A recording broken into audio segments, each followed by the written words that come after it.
నాన్న ఏంటమ్మా? ఒక్క మాట చెప్పు. నాకు స్కూటీ ఇప్పియండి నాన్న. రోజు నేను కాలేజీకి డ్రాప్ చేస్తున్నాను కదమ్మా. ఎప్పుడు నువ్వు లేకుంటే వేరే వాళ్ళు డ్రాప్ చేయడమేనా? నేను ఇంటర్వ్యూస్కి వెళ్ళకూడదా? ఆడవాళ్ళకి ఇవన్నీ ఎందుకమ్మా?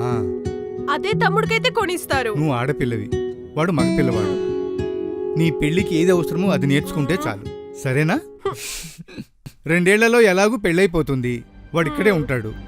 నీకు బండి ఎందుకు చెప్పు?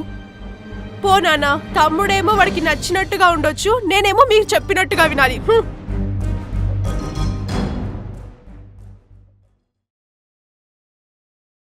తమ్ముడు, నాన్న నాకు జాబ్ వచ్చింది.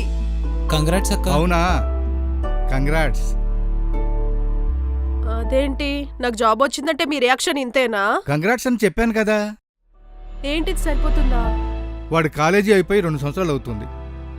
వాడికి ఇంకా ఉద్యోగం రాలేదనే టెన్షన్లో ఉన్నాను. నీకు మహా అయితే 25,000 20,000 వస్తాయి, అంతేగా? అదేంటి నాన్న, నన్ను కూడా నువ్వే చదివించావు, అంటే నాకు జాబ్ రావడం నీకు సంతోషంగా లేదా? నువ్వు ఉద్యోగం చేస్తే 1-2 సంవత్సరాలు చేస్తావు. నా టెన్షన్ అంతా వాడి మీదే. ఎలాగ నువ్వు అత్తారింటికి వెళ్ళిపోతావు. నువ్వు జాబ్ చేసి ఉద్ధరించేదేం లేదు. పెళ్లికి కావాల్సిన ఇంటి పని వంట పని నేర్చుకో, సంతోషంగా ఉండు.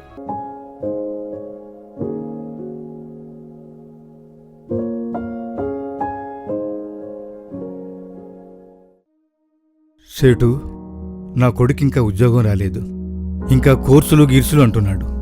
ఇంకో 6 నెలలు గడివి, నీ బాకీ తీర్చేస్తాను. 6 నెలల 2 years అవుతుంది. ఇంకెన్ని రోజులు వెయిట్ చేయాలా?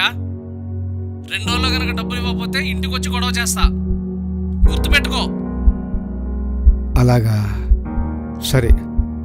నీ 2 లక్షలు 2 రోజులు ఎలాగైనా అప్పు తీర్చేస్తాను. కొంచెం గడివివు. నాన్న, మీరెప్పటి నుంచో మనీ కోసం చూస్తున్నారు కదా. ఇందులో ఒక 2 lakhs ఉన్నాయి. మీరు ఎవరి దగ్గర అయితే తీసుకున్నారో వాళ్ళకి ఇచ్చేయండి నాన్న. ఇంత డబ్బు నీకెక్కడిదిరా? ఫ్రెండ్ దగ్గర తీసుకున్నాను నాన్న. పర్లేదురా, నేను తీర్చుకుంటానురా. లేదు నాన్న, మీరు ఎప్పటి నుంచో చూస్తున్నారు, ఎవరి దగ్గర అయితే తీసుకున్నారో వాళ్ళకి ఇచ్చేయండి నాన్న. ఫ్రెండ్ దగ్గర తీసుకున్నాను, పర్లేదు.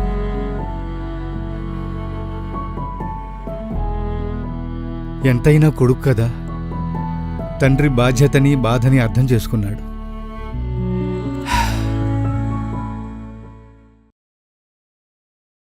నాన్న, నాకు జాబ్ వచ్చింది, ఎల్లుండే జాయినింగ్. కంగ్రాట్స్ రా. Thank you. నేను ఇక రిలాక్స్ అయిపోతాను. అవును, మొన్న నీ ఫ్రెండ్ డబ్బులు ఇచ్చాడు కదా, అతనికి థ్యాంక్స్ చెప్పావా?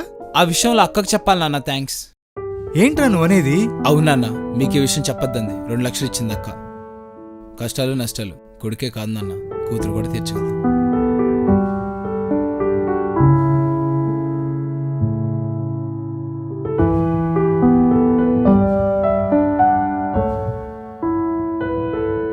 నువ్వు ఉద్యోగం చేస్తే 1-2 సంవత్సరాలు చేస్తావు. నువ్వు జాబ్ చేసి ఉద్ధరించేదేం లేదు.